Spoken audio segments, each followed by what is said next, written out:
આપણું રજપૂત જ હતો અને પંજાબ હરિયાણાનો રાજપૂત તરત જ ઓર્ડર આલી દીધો. માણસો ઓછા હતા એ ચોકી પર ઓર્ડર આલી દીધો, two fire two fire two fire, Indian army can out સભ્ય આર્મી કેન આઉટ. તો પછી ખરા ઉલી નાખ્યો એની આર્મી, એક જણે હજારને ઠાર માર્યા. 1962ની વાત છે. પછી ગોળીઓ ઘટી ગઈ અને તે વખતે રોડ કશું નતા. પેલા એને બચાવ ખાતર બીજોને 2-4 જણાને મોકલી દીધા બીજી ચોકી પર. જો ખબર આલો સરકારને, ચાલતા ચાલતા જાય વાર તો લાગે ને.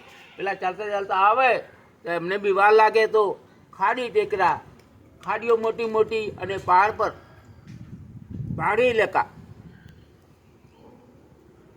મદદ આવતે આવતે કેટલોને ઠાર માર્યા.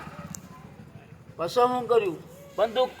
બંદૂકને ઓમે મારી અને ઓમે મારી, લાટે મારીને પાટે મારી.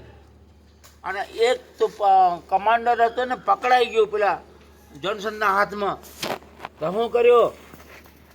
સીધી ઓમ માર દીધી ને તો દોત બધા કાઢી નાખ્યા.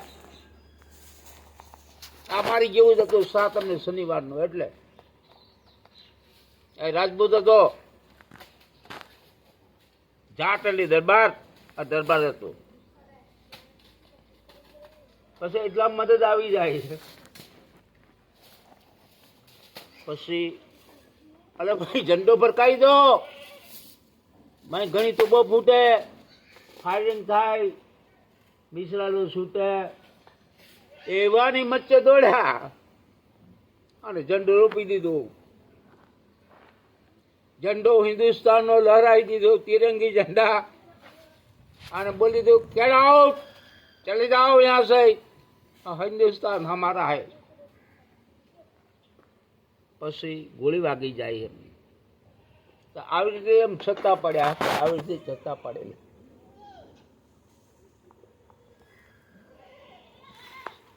પછી આવું આધુનિક શસ્ત્રો આપણી કન હતો નહીં. લડવાળા ખરા આધુનિક શસ્ત્રો નહીં.